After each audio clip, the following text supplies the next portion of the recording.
Hello again, Dezz Asante here from the Tech Muse Academy, and today's quick tip is in answer to a question that I read recently in the Gear Sluts forums, and I wanted to address it here today because it's a question that I get a lot. I'll just read it straight off the forum. He says, I have just started using Cubase 6.5 on my MacBook, 2.4 gigahertz i5 with 4 gigabytes of DDR3 RAM. I'm running my guitar straight into a 4-channel PreSonus Firebox, and I'm having dramas when I have recorded multiple tracks and my project is around 2 minutes long. My CPU is running at close to 90%. So when I'm up to that stage of my project, playback becomes sketchy and recording becomes impossible. I'm recording at 44.1 kilohertz and I'm not putting a million plugins on the tracks or anything, but I am using Amplitude 3.0 on each track. Should my Mac handle Cubase better than this? I would have thought so. Yeah, this is a question that comes up a lot, and basically, there's a simple solution for it. One thing to consider is that Amplitude 3 in particular, and a lot of the plugins like that, are very, very CPU hungry. And so they are going to eat up cycles like crazy. And just a couple of instances of Amplitude running simultaneously can really sort of drag down your system. So what I've done today is I've put together a little short session here, just a little funky jam I threw together for the sake of this demonstration. And I want to play you what it's, first of all, I'll walk you through what's going on. We've got Superior Drummer on one track, and I'll pull that on the screen so you can see it. Superior Drummer, if you don't have it, is a fantastic little drum synthesizer. So I've got that taking care of the drums. I've got Spectrasonics Trillion. I'll pull that on the screen here, taking care of the bass guitar. So these are two soft synths, and I've got a version of Hallion Sonic taking care of a little organ part. So we've got 3 software instruments running, and then on my rhythm guitar track, I've got an instance of Amplitude 3 here, the plugin in question, and I've also got one on my lead guitar track as well.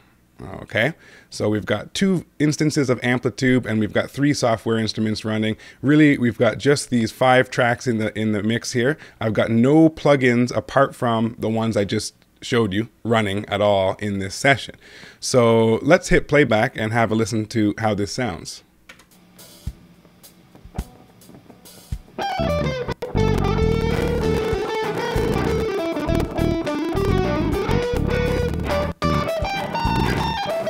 Okay, obviously not very pleasant, and if you look down here at the CPU meter, you can see that it is fluttering away and clipping at certain points as well. In fact, it's a pretty much constant peak on the CPU usage. So I'll stop that. So how do we solve this problem? I mean, my computer that I'm running this on right now is a quad core, 2.66 gigahertz with 6 gigs of RAM. So you would anticipate that 5 tracks in your mix should be a breeze to handle. Well, there's a couple of things that you can do. The first thing to check for is to go into your hardware's preferences in Cubase. It's down in device setup, and have a look at the I/O buffer size settings. Now you can see the latency, which is an indicator of how the input to output buffer is set. If I hit the control panel here, I can see that my buffer size is 64 samples. Now that's a very small buffer size, and that's great for giving you a very low latency performance. While you're recording your instruments, it's good to have the buffer as small as possible. But once you get some tracks on the screen, you're going to need to open that buffer up. Now you'll see what happens right away. If I open this up to say 512, and I close that, my latency goes up to 12 milliseconds. But on playback, that's not an issue. So if I close out of that now and play this once again, and if we look at the CPU usage,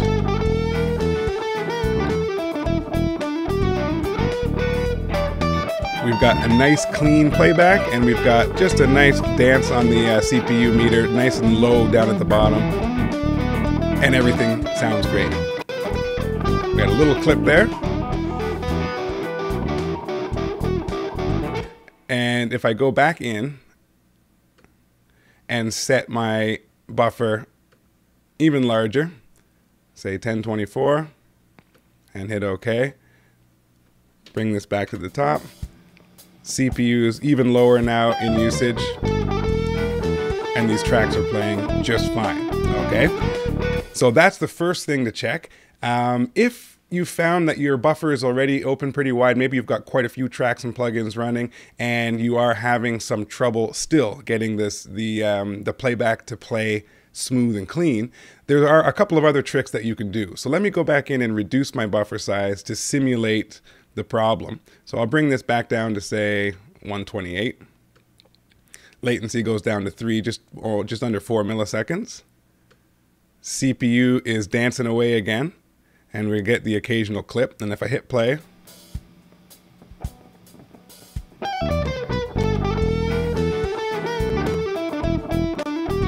that glitchiness has cropped back up into our playback. Okay, so what do you do if your I/O buffer is maxed out and you're still getting this kind of performance? There's a couple of little things that you can look at. In Cubase, if you're a Cubase user, Cubase has a very cool feature called track freeze. So if I freeze a track, essentially what it's doing is it's exporting a mix of that track with the effects printed, and then it disengages the plugins, and this all happens in the background. So everything on your screen will look the same, but the plugins have been turned off, and an exported version of that track with the effect in it is replacing what's being played back. That's a fantastic feature that Cubase has. I'm not sure which other DAWs support that as well, but if you don't have Cubase or you don't have a freeze function, one thing that you can do is to manually export each track. So the way I would do it is I would go to my file export. And again, apologize for those of you who are not Cubase users. You'll have to dig around in your DAW to find out where this works, but I'm going to export an audio mix down. Cubase also has a batch channel export, which is a fantastic feature because I can do all of these tracks at once.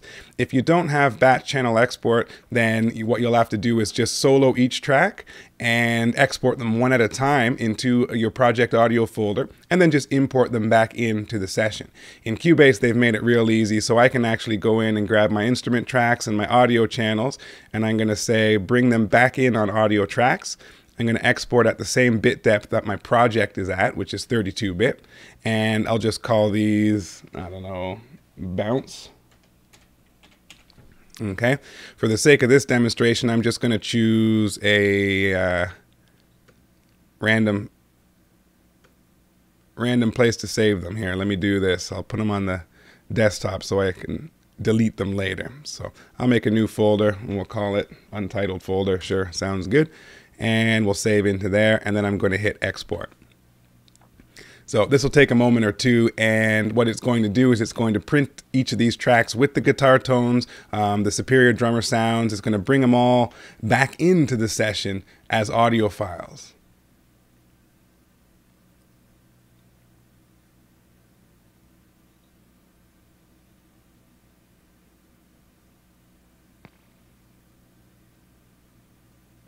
Okay, so there it is. Now what I can do, let me just get that out of the way for you, is I can actually remove these tracks altogether, or I can turn off the plugins. The way I recommend you do it is take your software instruments, disconnect them, which essentially turns them off in Cubase. Okay, on these channels, I'm going to turn off the plugins. Turn off the plugins there, and then I'll take all of these tracks and I'll put them in a new folder, and we'll just call this folder backup. Now I can close that folder out of the way, move it down to the bottom, shrink it up, make it inconspicuous. And now and by the way, the other thing I like to do before I do that is to mute them. So I'll grab my mute tool and I'll just mute all those tracks at the event level. Okay? And when I hit play now,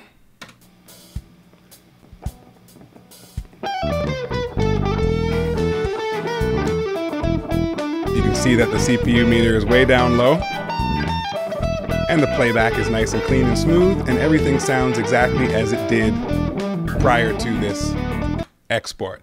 So there's a little quick tip that I hope you find useful, and we'll catch you on the next one.